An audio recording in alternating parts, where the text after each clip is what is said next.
Bueno, de nuevo, gracias por estar. Les quiero contar ahora mi experiencia de más de 10 años al frente del taller de proyecto de la Escuela de Arquitectura de la Universidad Nacional de La Rioja, en el cuarto año, lo que acá sería séptimo y octavo semestre, ¿no? Con motivo de cumplir los 10 años al frente del taller, escribimos con el equipo de cátedra un libro en el cual contamos nuestra forma de construir conocimiento con los alumnos, porque nosotros consideramos que el conocimiento universitario se construye, no es que yo enseñe y ustedes aprendan, sino que dialogamos, construimos conocimiento en forma conjunta. Esa me parece a mí que es la esencia de la dinámica universitaria. Entonces, lo que hicimos en los últimos 10 años del taller está plasmado en este trabajo que les quiero comentar ahora. Me gustaría que cualquier cosa me paren, me pregunten, podemos discutir algunas cosas del método que estamos utilizando. Así que sería bueno que en algún momento, en cualquier momento de la conversación, podamos dialogar si les parece. Bueno, hay un tango que dice que 20 años no es nada, ¿no? Yo, utilizando esa frase, digo que 10 años tampoco es nada para mí, porque hace 10 años que estoy al frente del taller y espero estar 10 años más, escribir otro libro y poner ahí, sí, 20 años no es nada. Bueno, es una retrospectiva que tiene este índice. Este libro también está en internet, lo pueden leer en línea gratuitamente. La primera pregunta que me hago es ¿por qué? ¿Por qué quiero hacer este trabajo, no? Bueno, la explicación es la siguiente. A partir de, como les decía esta mañana, nuestra pasión inicial, que es la arquitectura, uno tiene que apasionarse por las cosas, porque sin pasión la vida no vale la pena. Esta pasión por la arquitectura, que lleva en mi caso muchos años, es la que hace que, bueno, primero haya sido un profesional independiente, después me inserte en la universidad. Y ahí explico fundamentalmente las razones de ser, de pensar, mirarse para atrás y contarles cómo hemos hecho estos 10 años el trabajo en el taller de proyecto. Después, la segunda pregunta que me respondo es ¿con quiénes? Ahí menciono todos mis docentes que han ido variando a lo largo del tiempo y todos mis alumnos. Es un homenaje que les hago a ellos. Año por año, cada año figuran ahí la nómina de los alumnos. En 10 años hemos tenido más de 500 alumnos que han aprobado el taller, o sea que hay mucha masa crítica, digamos, atrás de ellos. Después respondo la pregunta ¿cómo? ¿Cómo hago? ¿Cómo hicimos estos 10 años?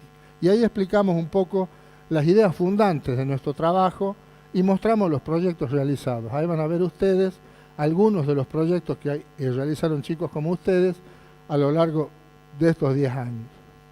Después me pregunto ¿para qué? ¿Para qué hacer un trabajo de este tipo? ¿Para qué me sirve? Y bueno, me sirve para aprender a hacer lo que me queda mientras pueda seguir trabajando.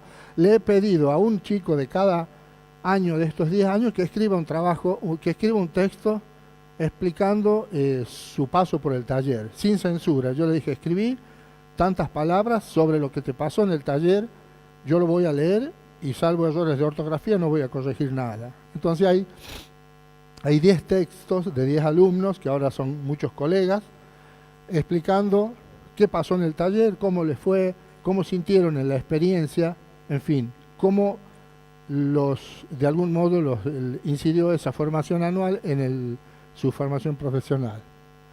Y después la pregunta más importante, ¿y ahora qué?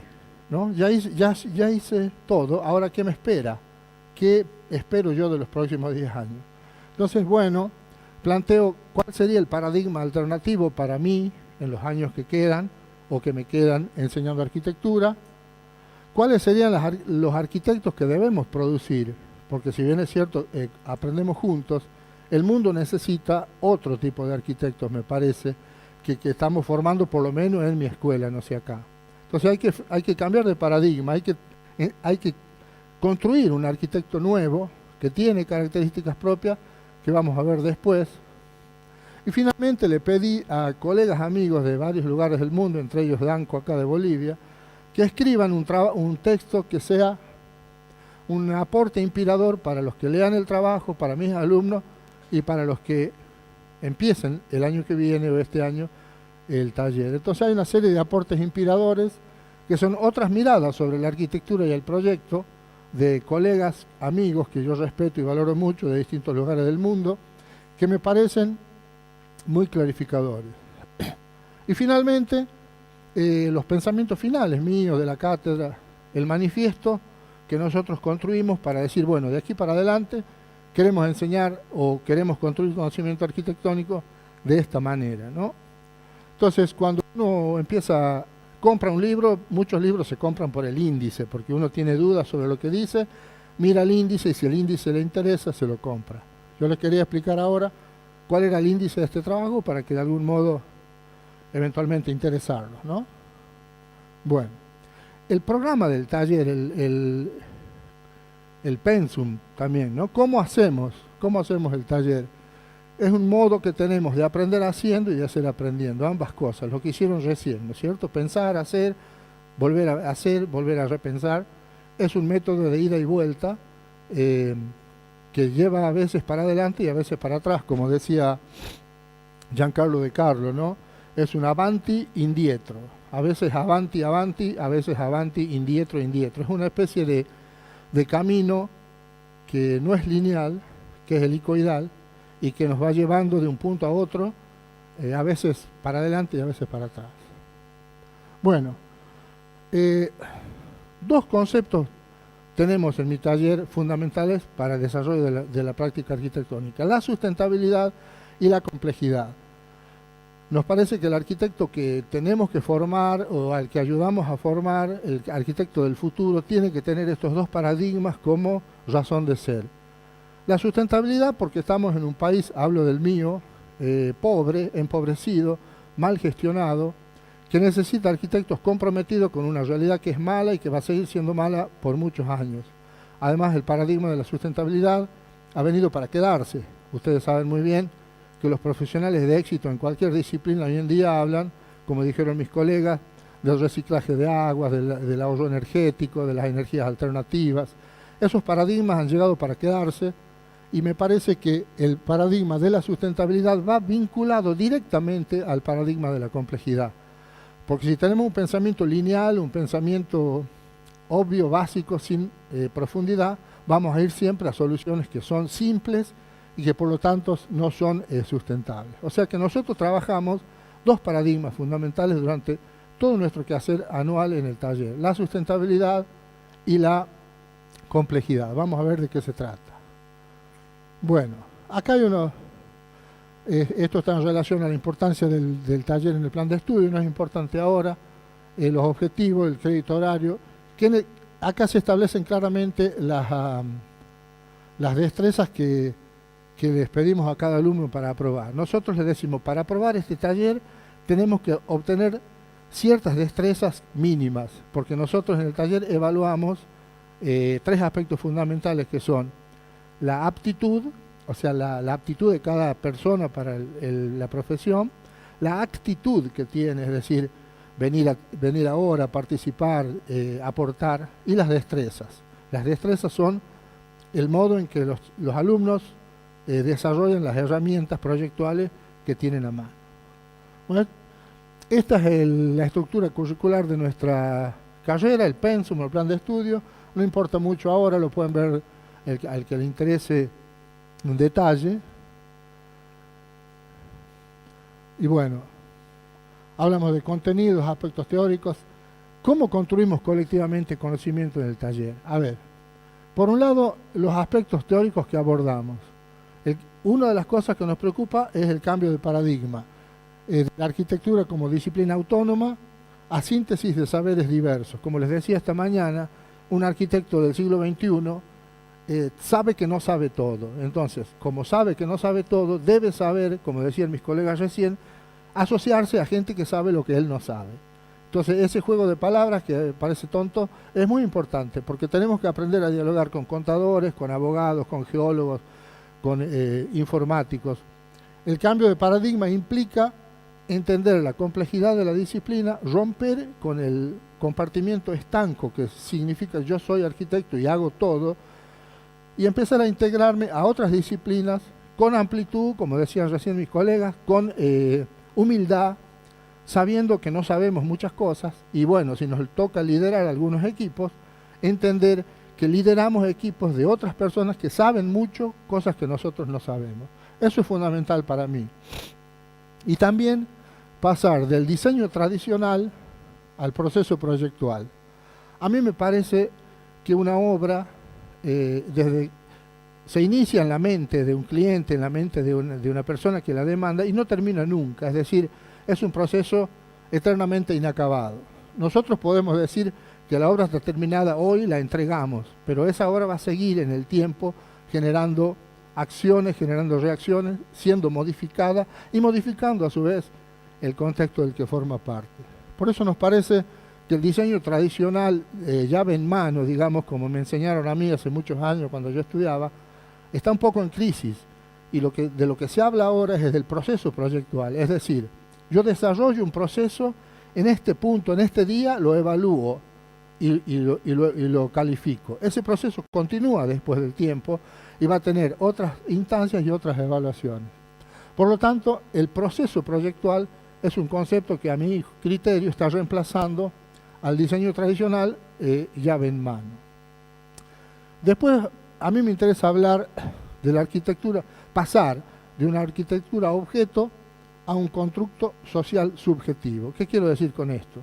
El objeto es un producto en el cual pocas personas aparecen y toman decisiones. Cuando uno construye el constructo social subjetivo implica la mirada de muchas otras personas, usuarios, y que participan del proceso y que lo hacen más rico, más flexible, más dinámico y por lo tanto más sustentable.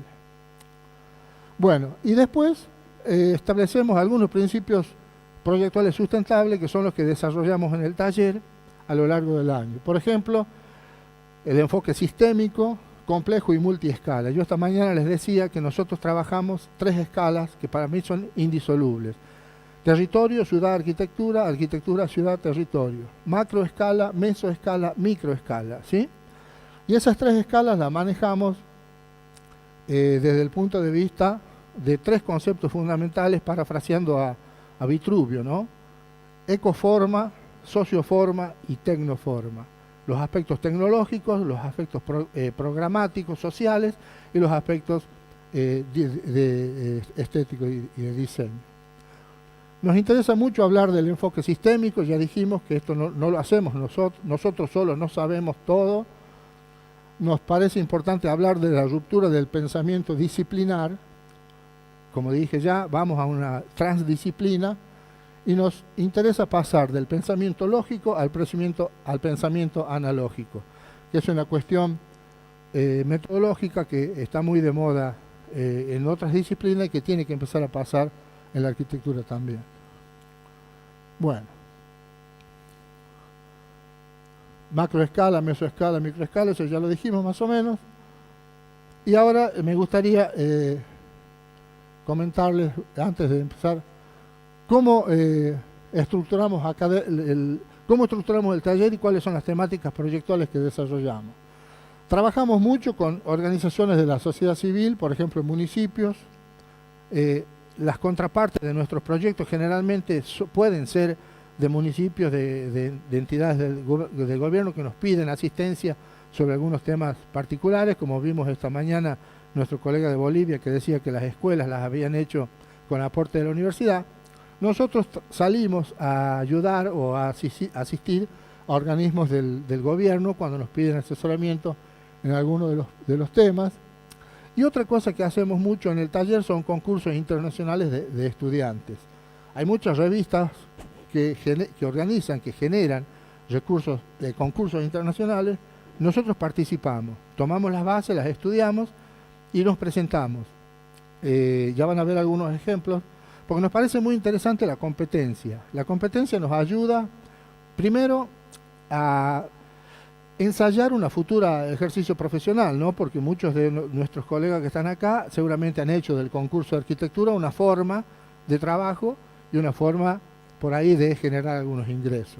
Trabajamos mucho con concursos de estudiantes y bueno, este es el régimen evaluativo, no importa mucho. Y para mí este esquema que está acá es central y de algún modo sintetiza el pensamiento que tenemos respecto de lo que es la arquitectura.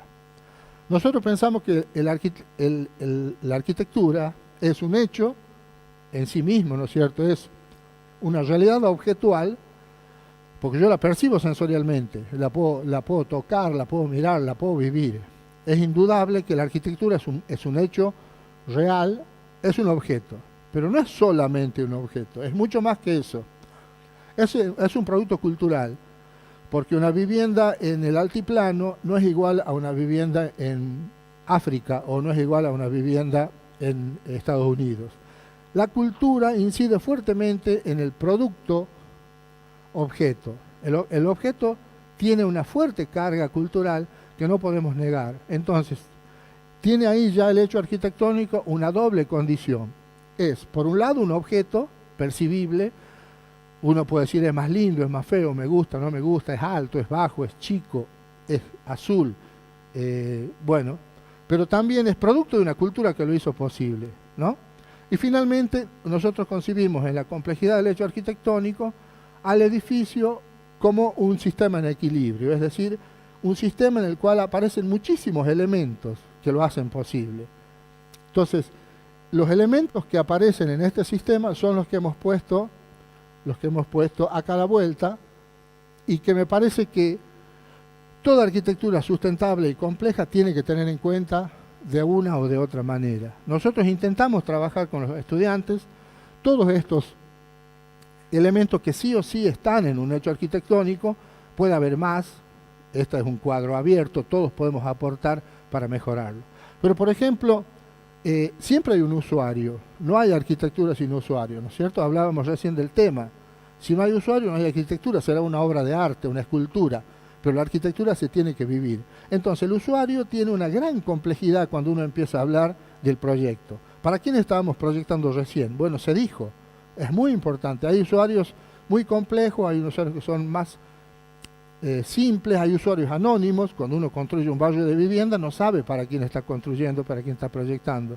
Cuando uno tiene un cliente cara a cara, hace las entrevistas que decían recién, los va conociendo y va semblanteando su reacción frente a nosotros. O sea, cuando nosotros planteamos un problema de diseño, siempre discutimos fuertemente quién va a ser el usuario, ¿no?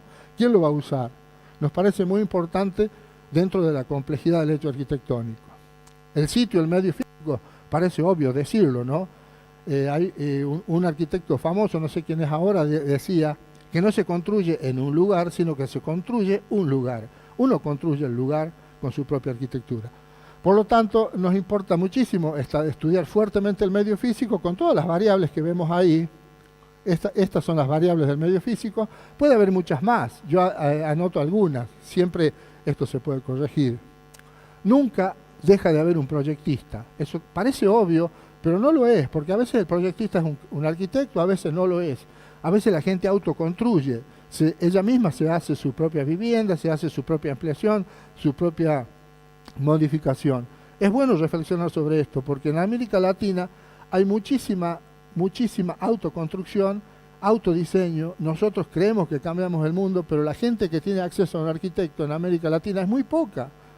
Es muy poca. Somos privilegiados si tenemos un cliente al frente. Hay muchísima gente que autogestiona lo poco que puede hacer, un bañito, una piecita más, cambiar una puerta de lugar. Entonces, ese también es un proyectista. Y no podemos dejar de tenerlo en cuenta, porque las ciudades latinoamericanas se hacen en su mayoría sin arquitectos. Uno cree que incide sobre la ciudad, pero muchas veces cuando ve los barrios periféricos, cuando ve la obra que se ha hecho espontáneamente, se da cuenta que hay muchísimo trabajo arquitectónico en el cual el arquitecto no participa. Bueno, el comitente, recién hablábamos del tema, también no hay arquitectura sin un comitente. El arquitecto Enrique Braune de Chile dijo una vez que para que haya buena arquitectura tiene que haber buenos comitentes. Si no tenemos buenos clientes es muy difícil que podamos hacer buena arquitectura.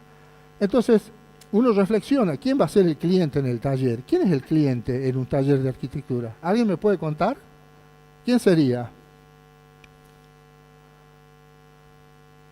¿Quién es el cliente cuando hacemos un proyecto en cualquiera de los talleres? ¿Perdón? ¿Eh? ¿Usted dice el profe? ¿Quién más? ¿Qué dicen? Hablemos. ¿Eh? Fuerte. ¿Quién es el cliente cuando uno hace un proyecto? ¿Quién es el cliente de ustedes cuando ustedes hacen un proyecto?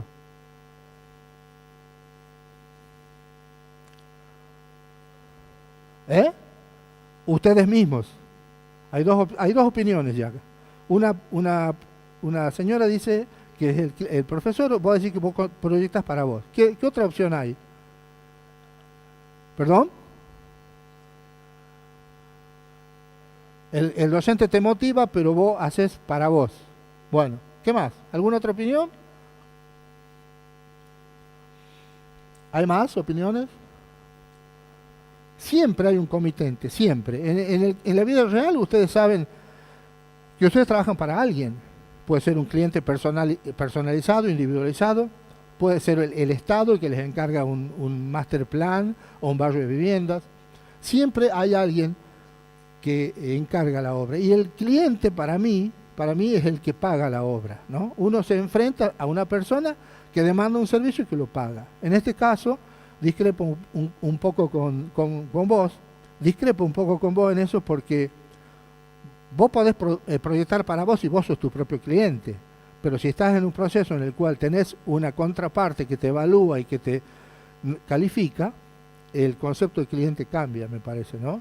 Yo creo que en un taller de arquitectura el cliente es el equipo de obra, el equipo docente, que de algún modo te está pidiendo cosas para que vos le produzcas y te paga con una buena nota, ¿no? Nosotros en el taller nuestro decimos que tenemos, por ejemplo, mucha plata y contratamos 80 arquitectos para que nos hagan el mismo proyecto. Entonces, bueno, elegimos a los mejores, les pondremos las mejores notas y los que no nos gustan los dejaremos de lado. Y es una especie de juego de roles que nos gusta hacer, porque si bien es cierto, si no hay buena arquitectura sin buenos comitentes, nosotros como equipo de cátedra queremos ser los mejores comitentes para que tengamos buena arquitectura. Si nosotros somos malos docentes, no vamos a lograr que nuestros estudiantes hagan buena arquitectura, porque los vamos a confundir, les vamos a pedir cosas diferentes, no los podemos guiar bien y el resultado no va a ser bueno. Bueno, el programa, acá se habló recién de un programa, hay muchísima teoría sobre el programa arquitectónico. Desde cuando yo estudiaba, el programa era todo y hacíamos buenas plantas y después veíamos qué pasaba con las elevaciones. Eso fue una etapa en la Argentina de los 60, los 70. El proyecto tenía que funcionar. Si el proyecto funcionaba, está todo bien. Con un programa, con metros cuadrados, con cosas muy precisas. Esa época que nosotros hablábamos del plantismo, ahora ha pasado y quizás ahora nos interesa mucho más la volumetría, las relaciones con el entorno, las visuales, el paisaje, y no tanto el programa. Pero cuando uno habla, por ejemplo, de vivienda social, o de vivienda, o como las escuelas que vimos esta mañana, que tienen que ser económicamente viables, el programa adquiere una gran importancia, y el metro cuadrado decide muchas veces la suerte de un proyecto. Entonces, el programa también es una cosa de la que reflexionamos muchísimo. ¿Cómo va a ser el programa? ¿Qué vamos a hacer? Un centro cultural. Bueno, pero ¿qué va a tener ese centro cultural? ¿Qué cosas le vamos a poner? ¿Una pinacoteca? Sí, bueno, pero ¿por qué? ¿Tenemos que poner en una pinacoteca? Vamos a poner un bar. Bueno, pero ¿qué dimensiones va a tener el bar? ¿Para quién es? ¿No? Nos importa mucho reflexionar sobre ese tema. Bueno, la comunidad, el medio social, decíamos que la arquitectura es un producto cultural. No es lo mismo proyectar en Chilecito, donde yo vivo, que proyectar acá en Santa Cruz. Seguramente no es lo mismo. Y las destrezas que yo puedo tener allá porque conozco el medio, no las tendría acá porque no conozco el medio. Entonces probablemente ustedes me puedan enseñar mucho más a mí a proyectar acá que lo que yo puedo saber habiendo estado 3 o 4 días con ustedes. Los recursos, alguien habló de los recursos recién. Un tema grandísimo para mí, porque no se puede proyectar sin saber o sin tener una idea de lo que va a costar la obra. Para mí, un proyecto sustentable tiene que tener permanentemente una ida y vuelta con la cuestión de los recursos, que no siempre son económicos. A veces los recursos son de otra índole. Por ejemplo, A ver. Por ejemplo, humanos. Si yo en Chilecito, donde vivo, quiero poner un parqué de Algarrobo, probablemente no tenga quien lo ponga. Y ese recurso para mí es limitante. Y tenga que pensar en un piso donde yo pueda conseguir un operario que sí lo coloque. O si quiero hacer aluminio, si quiero hacer vidrio, por ahí en un pueblo chico como el que yo vivo, no tenga el recurso tecnológico, humano o material que necesito. Por lo tanto, cuando nosotros definimos la materialidad de nuestros proyectos, pensamos mucho en los recursos, que van mucho más allá de la plata. La plata es un recurso, pero el recurso tecnológico, el recurso humano, también es importante. Nos importa reflexionar sobre el equipamiento, porque no existe arquitectura sin equipamiento. Es mentira eso de que hacemos plantas muy bonitas, con cotas por todos lados, y no le ponemos una mesa, no le ponemos una silla, no le ponemos una cama, ¿no? Es muy importante el equipamiento, y nosotros hacemos esquicios fuertes de equipamiento, porque hay muchos tipos de equipamiento. Entonces tenemos que entender claramente, acá el amigo hace equipamiento en su estudio, tenemos que tener claramente lo que vamos a ponerle adentro, ¿no? Si vamos a poner un piano de cola, ¿qué superficie requiere un piano de cola? Si vamos a hacer un bowling, ¿qué medidas tiene una cancha de bowling? Es decir, no es menor el hecho de tener en cuenta el equipamiento en un hecho arquitectónico. Y el tiempo también es importante, porque muchas veces uno no sabe gerenciar el tiempo, y el tiempo, que parece ser una cosa muy exacta, muy precisa, termina siendo como los relojes que pintaba Dalí, ¿no? Que se derriten todos, empiezan a chorrear y nos hacen quedar mal con los clientes, nos hacen quedar mal con los profesores, nos hacen quedar mal con los compañeros, ¿no? Es muy importante gerenciar el tiempo en una empresa arquitectónica, porque parece mentira, pero a todos alguna vez nos ha pasado, o muchas veces nos ha pasado, de no llegar a tiempo y de perder el esfuerzo de 2 o 3 o 4 semanas, porque llegamos 10 minutos tarde y el profesor nos echó llave a la puerta y nosotros quedamos del otro lado. Veo muchas caras aquí que dicen que sí.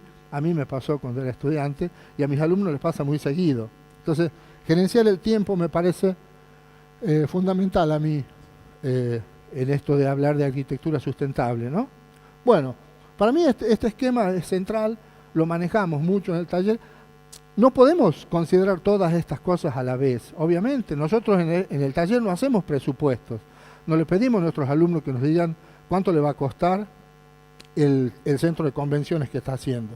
No le pedimos que nos haga el presupuesto, pero sí le pedimos que entienda de una vez que ese edificio va a costar plata y que tiene que tener una idea de defender su proyecto frente al comitente hablando de números, ¿no es cierto?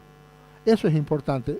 Algunas cosas enfatizamos, otras no, pero lo que sí decimos es que hay que reflexionar sobre todo el sistema, porque es un sistema en equilibrio y por lo tanto todas las cosas tienen que estar ponderadas de una manera diferente.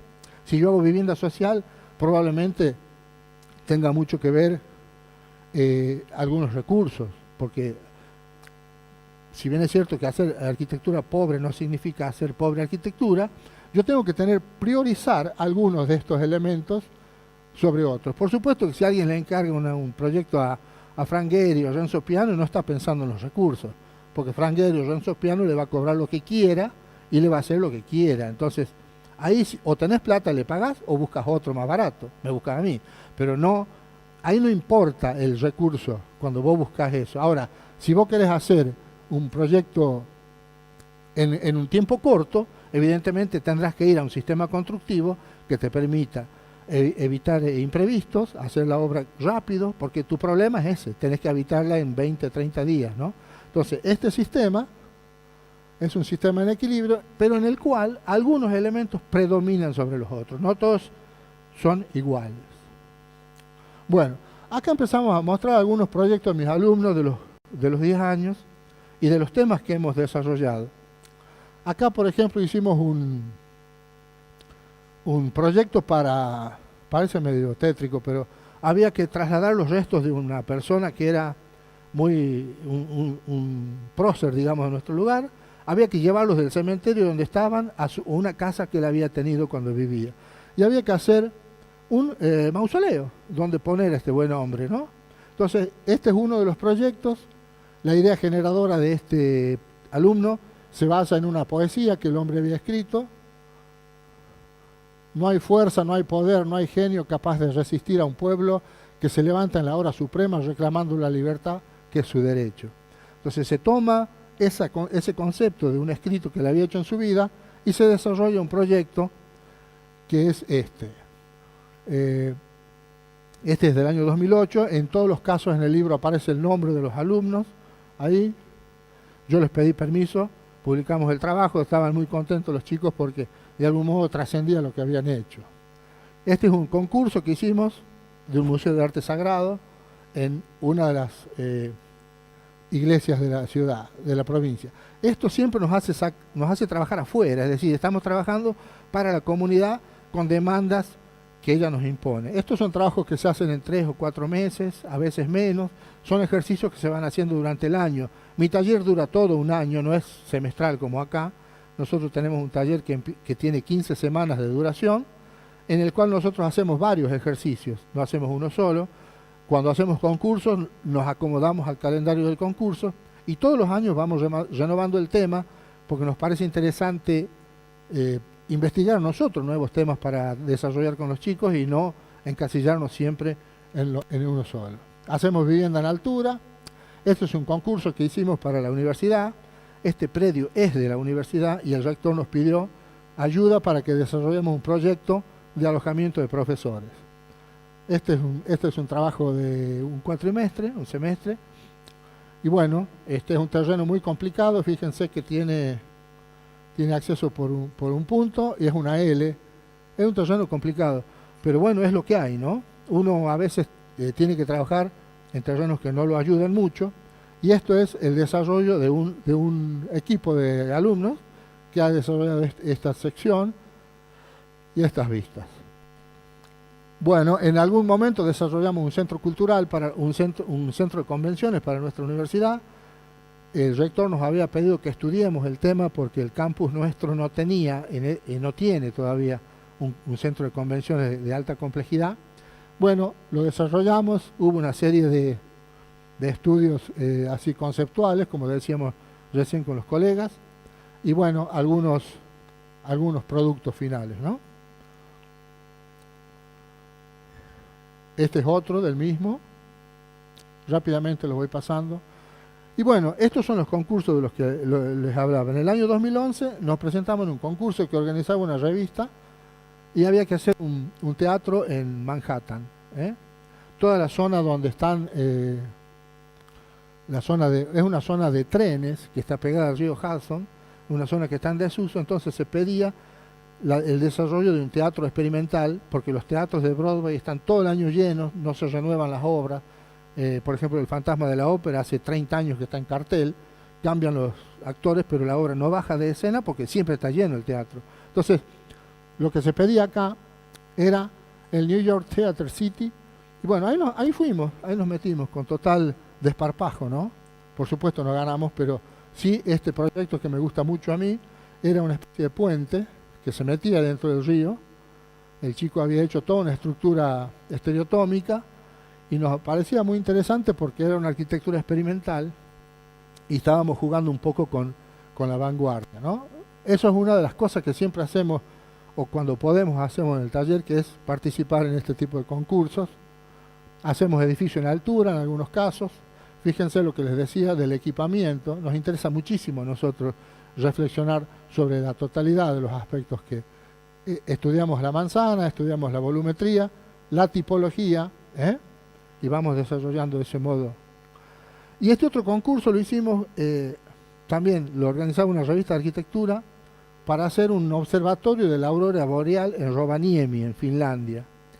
Rovaniemi es un pueblito en Finlandia donde se dice que de ahí sale Papá Noel a repartir los regalos del 24 de diciembre. Ese pueblo se conoce por eso. Entonces, es el pueblo de las auroras boreales. Ahí es donde se ve mejor que en ningún otro lugar del mundo este fenómeno climático, ¿no? Bueno, había que desarrollar un proyecto, un observatorio de una aurora boreal, en el cual el turista llegara, se alojara, mirara 1 o 2 noches la aurora boreal y se fuera. También participamos ahí, en este caso fue una de las propuestas, esta es otra. Tuvimos que estudiar un poco el clima porque el mirador estaba en un bosque, tuvimos que hacer un estudio interesante desde el punto de vista topológico, geográfico. Y bueno, nosotros intentamos que nuestros alumnos sean internacionales, porque nos puede tocar de concursar en un lugar que no conocemos o de concursar en equipo, 2 alumnos de acá con 2 alumnos míos, hacer un proyecto. Hoy en día se trabaja remotamente, ¿no? Nos parece muy interesante que nuestros alumnos empiecen a trabajar en este tipo de ejercicios. Bueno, con motivo del Mundial de Río de Janeiro también se hace un concurso para estudiantes de arquitectura efímera. Se pide que acá en los arcos de Lapa, se proyecte una escultura que iba a ser construida el primer día y iba a ser demolida el último día del Mundial. La arquitectura efímera, ¿no? Una escenografía que iba a durar un mes. Bueno, participamos. Acá están mis alumnos haciendo la maqueta de Río. Hicimos una maqueta en gran escala porque nos interesa mucho experimentar el volumen. Entonces nos pusimos a hacer la maqueta del sector. Acá están haciendo, estos son los arcos de Lapa, los arcos que están ahí en la zona de donde está la catedral de Río. Y bueno, nos presentamos también en ese concurso. A veces trabajamos una manzana completa, tomamos una manzana completa y combinamos usos, culturales, residenciales, religiosos, en este caso porque es un convento, y comerciales. Entonces armamos un programa complejo que tiene múltiples usos y tratamos de desarrollarlo desde el centro de la ciudad. Hacemos vivienda también en algunos sectores de la ciudad. Siempre nos interesa trabajar desde adentro. Nosotros decimos que en nuestro taller hacemos ciudad desde adentro, es decir, tomamos un sector urbano del centro de la ciudad, intentamos densificarlo, tomamos en cuenta el código de la ciudad, qué podemos hacer, qué no podemos hacer, y frente a eso ofrecemos alternativas de proyecto, ¿no? Viviendas. Nos interesa mucho trabajar el tema de la vivienda porque es un déficit. Nosotros en Argentina tenemos déficit de vivienda y también reflexionamos sobre el tipo de vivienda que nos está haciendo falta. ¿Quién es el usuario? ¿Cómo es el usuario promedio de la vivienda en La Rioja, ¿no? La Rioja es una ciudad joven porque tiene una universidad grande y tiene mucha gente joven estudiando. Por lo tanto, nuestro usuario probablemente sea un chico como ustedes que pueda alquilar un departamento mínimo entre 1 o 2 y que pueda demandar, por ejemplo, alojamiento, estacionamiento de motos y de bicicletas, que es algo que no está previsto en ningún edificio. Entonces, aparece así un uso nuevo, el estacionamiento de la moto, de la bicicleta, que es lo que normalmente los estudiantes usan para trasladarse, y cómo podemos hacer para que las bicicletas no terminen estando en un pasillo, estorbándole a todo el mundo, y que las motos no estén en un lugar seguro y que no sean objeto de robos y esas cosas. Otras viviendas. Este concurso lo hicimos para un municipio, un centro cultural en la ciudad de Chilecito, es uno de los más nuevos del año 2017. Había que retomar una arquitectura de adobe vieja que estaba en el lugar y reciclarla en función de un nuevo centro cultural. Bueno, este es el proyecto que ganó. Nos pareció muy interesante el trabajo de la envolvente, nos pareció interesante cómo se resolvían los interiores, los equipamientos, y bueno, también a veces tomamos un sector de la ciudad y desarrollamos un master plan, un plan a gran escala, y después sobre ese plan tomamos un sector y lo desarrollamos a nivel de proyecto. Bueno, esto es a nivel de lo que hacemos, lo que hacen los chicos. Y después de eso, en estos 10 años hemos hecho una serie de actividades complementarias que nos parece interesante porque la actividad estudiantil no empieza ni termina en el taller. Hay muchas otras cosas que hacer mientras uno transita una facultad o una escuela de arquitectura. Hemos hecho cursos de posgrado con profesores amigos que han venido de España, como en este caso, un doctor arquitecto tucumano que vino de España a darnos un curso sobre deconstructivismo, minimalismo y isomorfismo. Nos parece importante que nuestros estudiantes estén actualizados y que conozcan las tendencias modernas y las más actuales. Hemos dictado un workshop de belleza y arquitectura. Este señor ha sido profesor mío en la facultad. Este soy yo hace muchos años. Yo lo respeto mucho y lo invité. Él había sido mi profesor, lo invité a dar un workshop sobre belleza y arquitectura, un tema fundamental para nosotros, ¿no? La arquitectura tiene que ser de todo, pero no puede dejar de ser bella. Me parece a mí que dentro de los paradigmas contemporáneos y históricos, la arquitectura tiene que ser bella, ¿no? Bueno, workshops internacionales, acá participamos con una escuela de arquitectura de República Dominicana, los invitamos a venir a trabajar con nosotros, estuvieron 15 días, hicimos un trabajo muy interesante, e hicimos intercambios académicos en red, creamos una red de arquitectura del Norte Grande, tiramos un proyecto y los chicos trabajaban, como se hace ahora en el Arquisur, en una especie de taller virtual. Lo hicimos 2 años, un taller virtual, como un formato académico nuevo, que es muy actual y que es muy interesante porque alumnos pueden trabajar remotamente. Ustedes tranquilamente podrían trabajar con mis alumnos 1, 2 o 3 meses con un ejercicio y con tutores virtuales. Es una cosa muy, muy interesante. Trabajamos utilizamos nuevas tecnologías en el reglamento del patrimonio cultural. Con la Universidad de Florencia usamos escáner láser y drones en el relevamiento de una iglesia. Este es todo el relevamiento que hicimos con la tecnología para después hacer un proyecto de restauración que no lo hicimos nosotros. El taller nuestro aportó simplemente tecnología y know-how para eso. Acá está la gente de Florencia trabajando con nosotros, el arquitecto Loruso, la arquitecta Gracia Tucci. Intercambiar nuestro conocimiento con el conocimiento de personas que vienen de universidades mucho más antiguas, con mucho más mundo, digamos, que el que puede tener la escuela nuestra. Lo trajimos al arquitecto Edward Rojas a Chilecito, a La Rioja, un arquitecto para mi gusto muy completo, chileno, yo lo admiro realmente, me parece un tipo muy interesante. Lo invitamos a venir, le pagamos los gastos, se vino de Castro, donde vive en Chiloé, hizo, no sé, 3 días de viaje para estar con nosotros, estuvo 2 días y se volvió. Una experiencia realmente interesante, dio una conferencia magistral sobre un parque que él estaba proyectando y construyendo al entonces presidente de Chile, Piñera. Bueno, intercambio. Nuestros alumnos viajan a otros países, de otros países recibimos alumnos en el taller. En este caso fuimos a República Dominicana, donde tenemos un convenio muy activo. Hicimos un workshop en la ciudad de San Pedro de Macorís. Y es muy interesante el tema porque, como dijimos antes, todos los aspectos de la rueda esa que les mostré hace un rato, se tienen que reflexionar sobre otra realidad.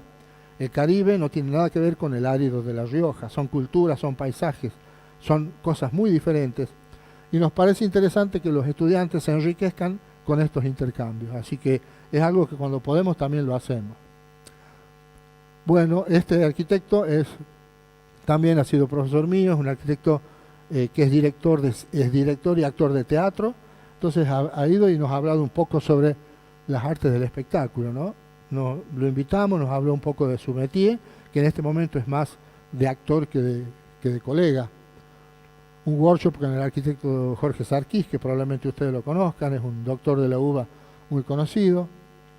Otro workshop internacional con el arquitecto Rubén Pesci, de La Plata, un hombre bastante conocido también. El arquitecto Barbaresi, de Córdoba, fue también a trabajar con nosotros sobre la inserción de nueva arquitectura en contextos patrimoniales. Bueno, el doctor el doctor Orche, que trabajó con nosotros en el libro que les mostré esta mañana. De nuevo los cordobeses. Nos fuimos a Chile con un grupo de estudiantes a trabajar 2 semanas en un workshop Patrimonio Arquitectónico, Fuente de Nueva Arquitectura, otro intercambio más. Este profesor es de Alemania, este es italiano y este es el chileno. Bueno, los paraguayos nos visitaron, trabajaron con nosotros 1 semana, hicimos un workshop también con ellos. En fin, ¿qué quiero mostrar con esto? Que el taller no empieza y termina en el taller, sino que empieza y termina en muchos otros lugares, como este tipo de actividades complementarias que hicimos. Bueno, y después me dije, bueno, son 10 años, vamos a pensar en un ejercicio. Si decimos que tenemos que salir de la disciplina y ir a la transdisciplina, me puse a pensar cuáles serían los 10 libros que yo recomendaría a cualquier estudiante de mi escuela, 1 por año, ¿no? Entonces empecé a hacer una lista. Y bueno, se me complicó bastante porque había mucho más de 10, ¿no? Y la lista que hoy hacía hoy, mañana la cambiaba, porque es así, funciona. Entonces, bueno, esto es a modo de recomendación. 10 años, 10 libros. ¿Qué libros tendría que leer un alumno mío, un estudiante, si tuviera que elegir 10 libros? Bueno, hay algunos de la disciplina, algunos que no. Por ejemplo, este libro de Sabater, que es un gran escritor español, se llama Lugares con Genio, y él estudia la relación que hay entre, por ejemplo, Borges y Buenos Aires, ¿no? Es muy interesante porque relaciona la vida de un genio con el lugar donde vivió. Y así la historia de la belleza de Humberto Eco, que tiene mucho que ver, el asedio a la modernidad de un sociólogo argentino, en fin, una especie de selección bibliográfica. Y también dijimos, ¿qué 10 películas recomendaría yo si tuviera que decirle a un estudiante mío que vea? Y también, otro gran problema, porque la lista que empezaba hoy, mañana la cambiaba y no terminaba nunca. Así que dije, bueno, lo de hoy es, y quedaron estas, ¿no? Me parece que estas dos películas son fundamentales si uno quiere conocer una ciudad, ¿no? Venecia y Las Vegas no se muestran mejor, me parece a mí, que en estas dos películas. Y bueno, esta nómina me parece a mí que es interesante. En el taller siempre vemos películas, siempre nos gusta comentar y ejercitar el tema de las artes visuales, ¿no? 10 imágenes. ¿Cuáles son las 10 imágenes que yo seleccionaría y sugeriría representativas de estos 10 años míos al frente del taller? Bueno, esta me gustó porque es un pueblito de La Rioja que tiene 20 habitantes, pero desde hace muchos años que se vende Coca-Cola, ¿no? Es como decir, bueno, acá estoy yo soy el imperio en un pequeño pueblito de la ciudad.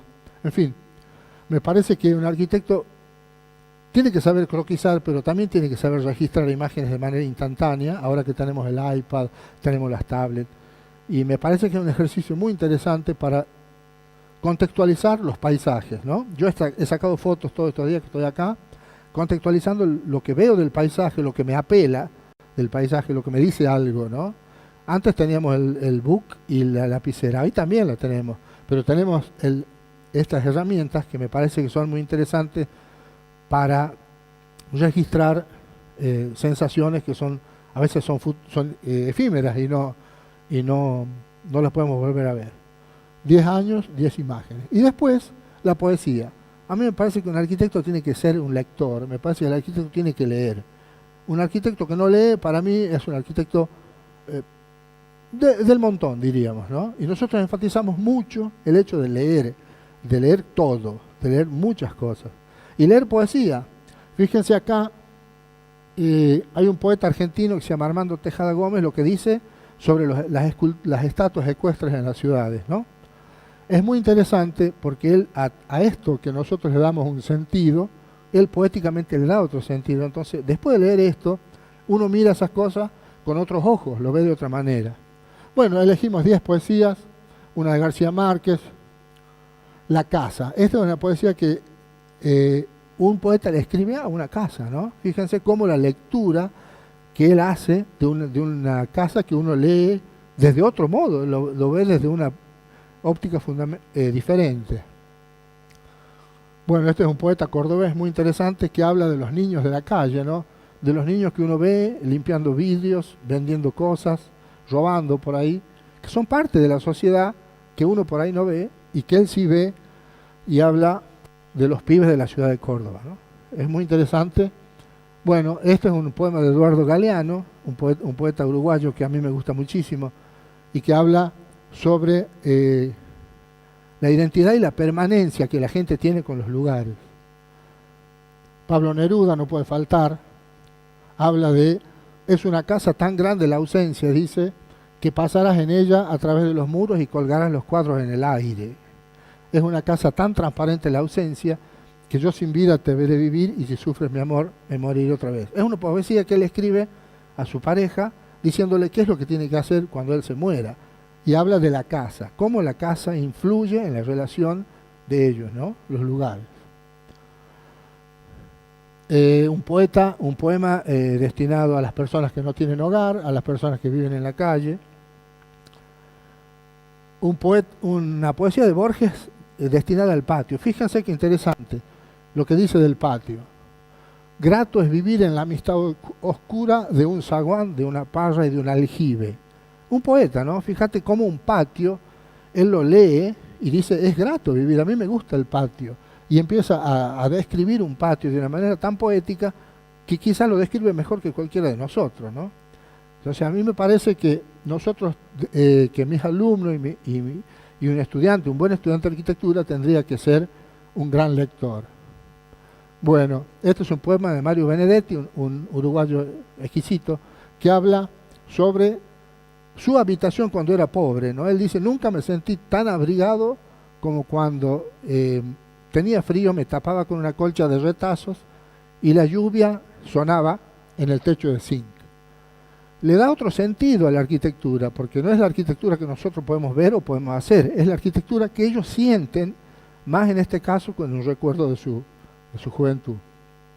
Bueno, y acá están los textos de mis alumnos, no los he puesto acá, pero cada alumno del año escribió un texto ahí, y bueno, empezamos a plantear lo que queremos hacer de ahora en adelante, la arquitectura y el arquitecto que intentamos construir, los aportes de otras personas que han escrito en este trabajo y los pensamientos finales. Bueno, a ver, para ir más rápido. Bueno, acá hay unos colegas que han escrito cosas muy interesantes desde su punto de vista de la arquitectura y a mí me interesaba ver qué decían los otros de lo que yo hacía y de lo que nosotros hacíamos. Y me pareció muy interesante, toda esta gente es amiga mía, gente que yo respeto mucho intelectualmente, y escribieron cosas muy interesantes, cómo ven ellos la profesión, la enseñanza, cómo ven la pedagogía, cómo ven el arquitecto del siglo XXI que ya se está yendo y que tenemos que producir sin más demora, ¿no? Y bueno, estos son los pensamientos finales que se nos ocurrieron para decir, ¿qué hacemos de ahora en adelante? ¿Cómo seguimos con esto? Y nos parece que hay paradigmas que tenemos que tener en cuenta si queremos avanzar en lo que la sociedad espera de un arquitecto. Y uno de ellos es una nueva mirada sobre la profesión. Me parece que la mirada actual o predominante, no puedo opinar de esto porque no conozco, la mirada predominante tiene que ser cambiada, porque me parece que el arquitecto tiene que convertirse cada vez más en un trabajador social, en un actor, en una sociedad compleja y en la cual tiene que interactuar, no ya como un iluminado que sabe lo que los otros quieren, sino como una persona que probablemente pueda interpretar lo que los otros quieren, pero no necesariamente construir espacios y diseños de manera conjunta. Nos parece que esa mirada sobre la profesión es ineludible y nosotros en el taller estamos haciendo todo lo posible para llevarla adelante. Nos parece que la arquitectura tiene un rol social que no está cumpliendo en muchos contextos, en Argentina seguramente no lo cumple, y necesitamos volver a un arquitecto comprometido con la sociedad.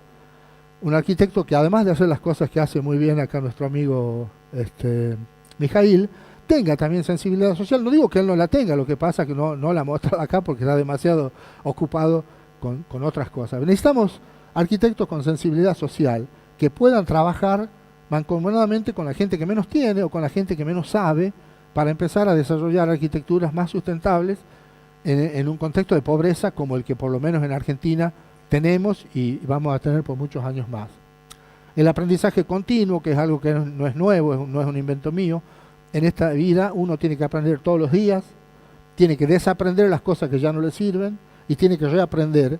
Son los tres verbos, ¿no? Desaprender lo que ya no me sirve, reaprender y aprender continuamente cosas para estar actualizado, para estar siempre arriba, digamos, ¿no? Nos parece importante universal las experiencias y intercambiar las personas, lo que estamos haciendo ahora. Yo estoy intercambiándome con ustedes y estoy universalizando mi experiencia. Yo vuelvo y voy a ser diferente. Aprendí, compartí experiencias con ustedes y me universalicé. La universidad es eso, es ver el mundo, es intercambiarse, es conocerse, es dialogar y relacionarse. Cada vez más un arquitecto del siglo XXI es un arquitecto global, tiene que conocer muchas realidades y tiene que estar capacitado para trabajar en cualquier contexto del mundo, porque las herramientas tecnológicas que tiene a su disposición así lo permiten. Me parece importante trabajar en los bordes, porque en los bordes urbanos, las interfaces, los ecotonos que alguien dijo recién, son las zonas de más conflicto y son las zonas en las que más posibilidades de trabajar tenemos. Trabajar en los bordes, salir del área de confort y trabajar en los lugares de tensión, en los lugares de ruptura, en los lugares donde normalmente se producen conflictos. Me parece que un buen arquitecto debería ser capaz de trabajar en los bordes. Y también, como dije al principio, pasar del proyecto objeto al proyecto proceso o al proyecto contexto. Me interesa mucho las lecturas del paisaje, las lecturas del contexto, y que lo que producimos quede como una pieza que encaje en el sistema ese y que no sea un elemento discordante, que no sea un elemento que rechace, sino que sea un elemento que integre. Y bueno, nada más. Cualquier cosa, conversamos.